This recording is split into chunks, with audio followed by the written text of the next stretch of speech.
I'll go to you, Mr. Kadri.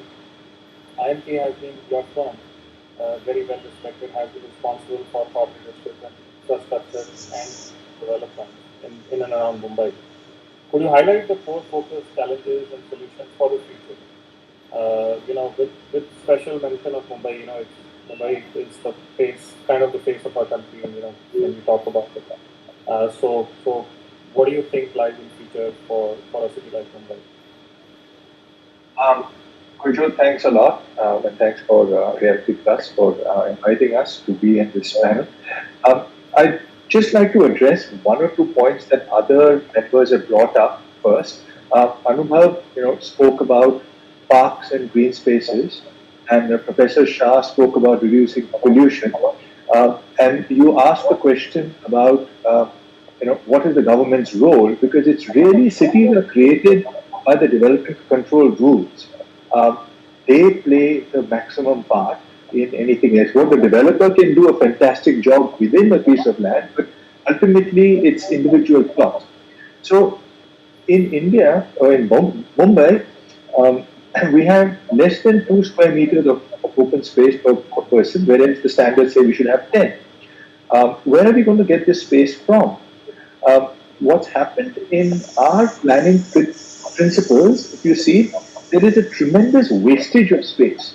There's 15% of our land which is actually wasted.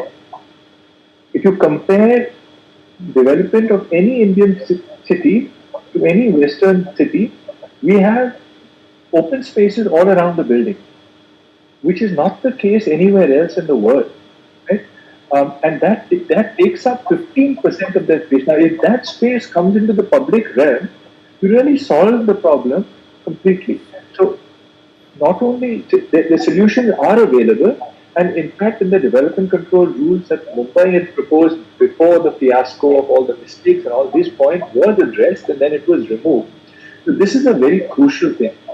The other point is that pollution, and the only way to bring the pollution down is dependency on cars, which we spoke about, and having mixed use development. But again, it's a development control thing. It's a policy issue to allow that to happen. So the government's role, they don't need any money to actually do this. These are very simple things that they can do.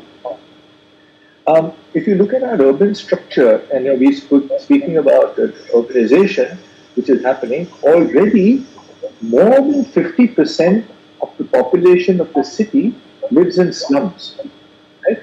We have, and the amount of housing we need to build for slums overall is 10.3 million housing units is what we need to build. And so half our people are in slums, and that's a huge health problem.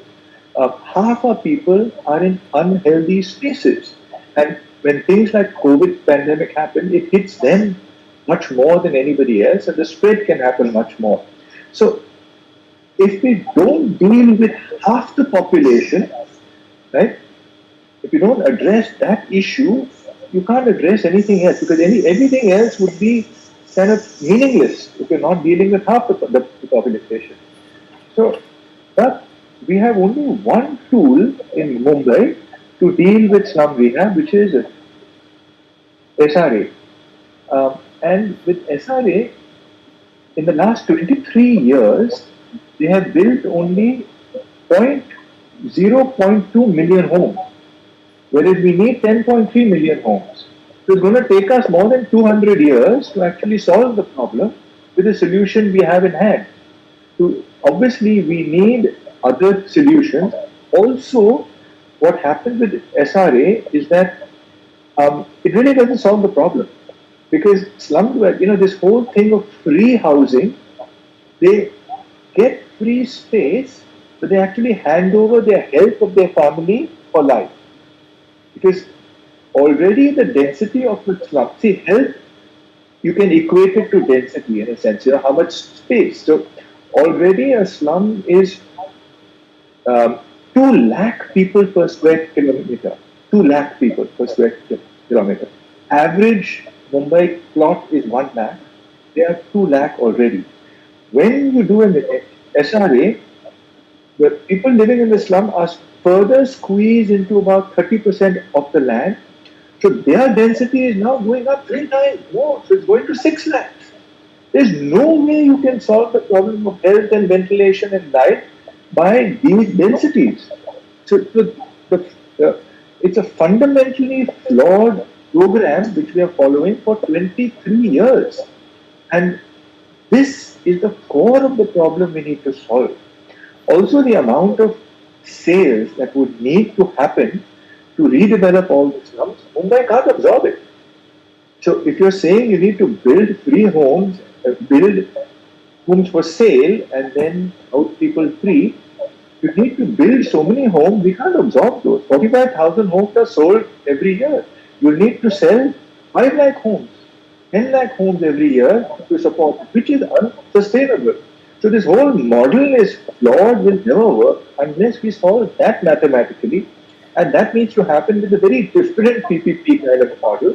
It will have to be, a combination of what was done earlier. There's sites and services where people are given cheap loans to redevelop over there and have a very small percentage of sale just to, oil the wheel, so to say. But people have to pay for their home. Till we don't realize that, because if so people can afford only a 12 lakh home, 12 lakh square feet home, right? So if they take a loan of an EMI of 5,000 over 30 years, then they can afford a 12 lakh square feet home. So you can't build a 375 square feet house or a 350 that amount. It has to come down to 200.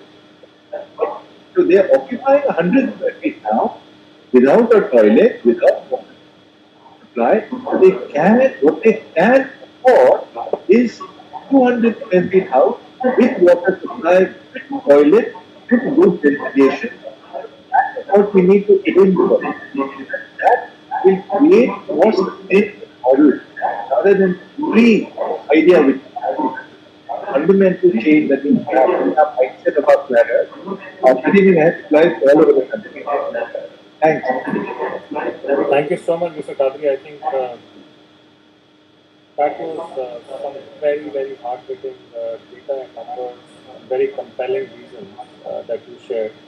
Uh, I'd love to talk more, but again, time is short. We have a couple of questions coming in from our audience, so I would like to quickly mention it to our panel. During COVID, Indian cities struggled to provide basic facilities, healthcare, and public transport. What can be the top 3 initiatives for building disaster-resistant cities? Mr. Bhatia, would you like to direct it to any of our panelists?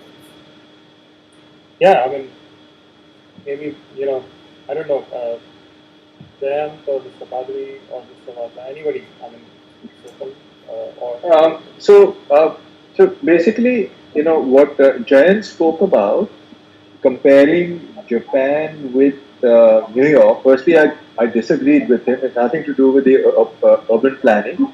It's to do with the culture of the people in Japan, where they listen and they wear a mask everywhere, and the New Yorkers don't. So that's fundamentally that.